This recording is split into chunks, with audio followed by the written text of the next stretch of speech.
ሰላም ሰላም ውድ የዳሪክ እጅ ስራ ቤተሰቦች እንዴት ናችሁ? እንዴት ቆያችሁ? እያልኩኝ ዛሬ እንግዲህ የአርባ በአርባ መረብ አሰራርን ላሳያችሁ መጥቻለሁ። በተደጋጋሚ ይሄንን አበባ አሰራር አሳይኝ ስትሉኝ ስለነበረ ዛሬ እንግዲህ ይሄንን አበባ እንዴት እንደሚሰራ ላሳያችሁ መጥቻለሁ። ቻናሉን ሰብስክራይብ ያላደረጋችሁ ሰዎች ቻናሉን ሰብስክራይብ እያደረጋችሁ መማር ለሚፈልግ ሰው ሼር አድርጉ እላለሁ። እንግዲህ የሚያስፈልገን አንደኛ 40 በ40 ሴንቲሜትር የሆነ በተለምዶ የቡና ምንጣፍ የምንሰራበት መረብ ያስፈልገናል። ሁለተኛ ደግሞ ጨርቅ ያስፈልገናል። ጨርቁ ምንድነው?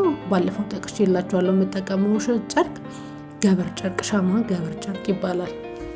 እሱን በኖርማል ቼሪ በምሰራበት መልኩ ቅርጽ ባለፈው በደንብ ዲቴል አሳይቻችሁ ነበረ። እንቆርጠዋለን ማለት ነው። በዚህ መልኩ ቅርጽ አድርገን እንቆርጣለን።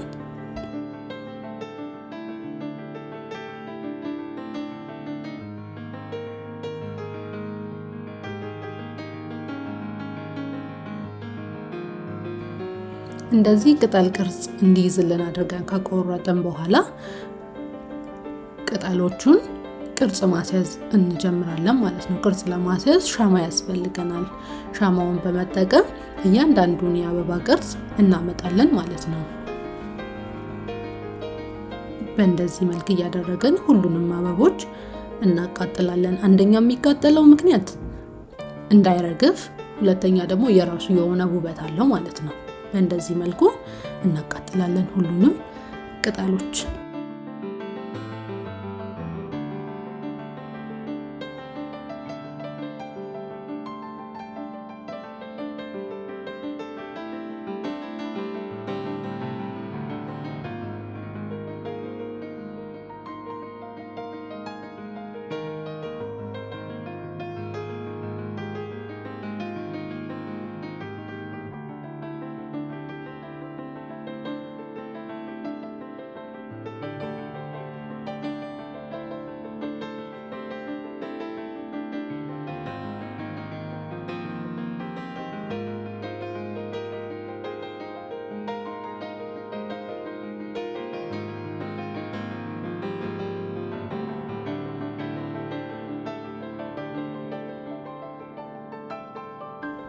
በእንደዚህ መልኩ አቃጥለን ከጨረስን በኋላ አበባችን ቅርጽ እንግዲህ እንደዚህ ይዞልናል።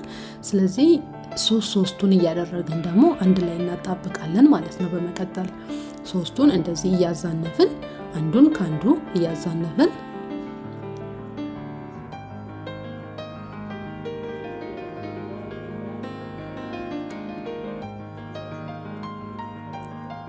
እንደዚህ እናጣብቅና በእጃችን በመዳፋችን አድርገን ጥቅልል እናደርጋለን። እንደዚህ የምንጠቀልለው እንቡጥ እንዲመስልልን ማለት ነው። ሶስቱን እያደረግን ሁሉንም አበቦች እንደዚህ እንጠቀልላለን።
እንግዲህ እንደዚህ የጠቀለልናቸውን አበቦች በማስቀጠል ምንድነው የምናደርገው? መረባችን ላይ እያንዳንዱን ማጣበቅ ይሆናል ማለት ነው። እያንዳንዱን ግሉገን እያስነካን እናጣበቃለን።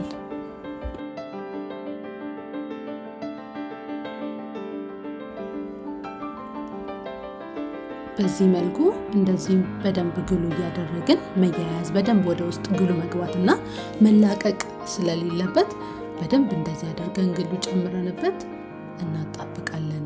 በእንደዚህ መሰረት ሙሉውን እንሞላዋለን ማለት ነው።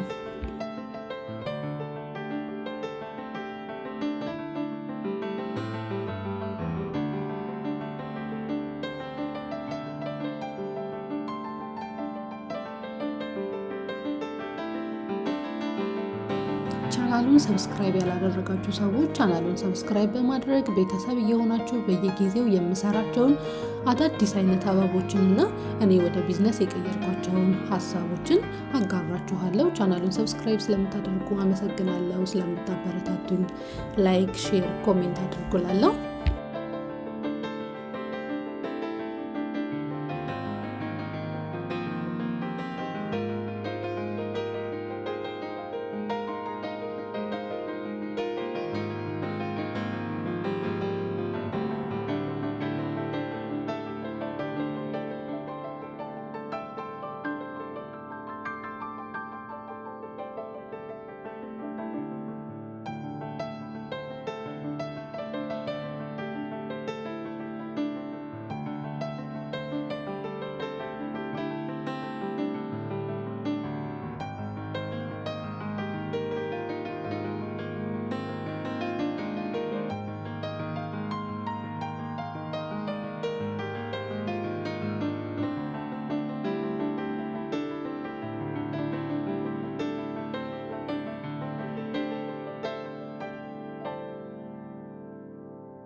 ሁሉንም እንግዲህ እንደዚህ በዚህ መልኩ እየጠቀጠቅን እንሰራዋለን ማለት ነው።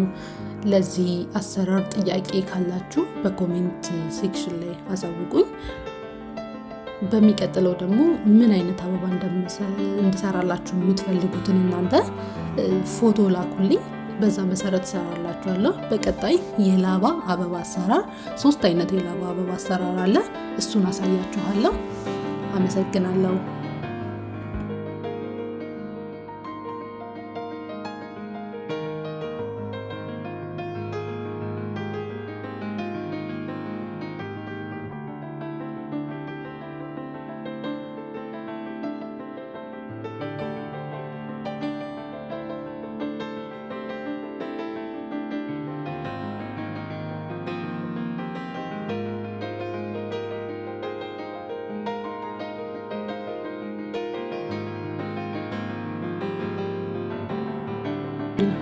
መጨረሻ ላይም እንደዚህ እነዚህ ቅጠሎች ለዋና ለባክግራውንድ አበባ ዋና መሰረቱ ውበቱን አጉልተው የሚያሳዩልን ስለሆኑ እነዚህን አበቦች ቅጠሎች በእጅ የቆራረጥናቸውም፣ ይሄኛውም ኖርማል ገበር ጨርቅ ነው በቅጠል ቅርጽ የቆረጥኩት ነው።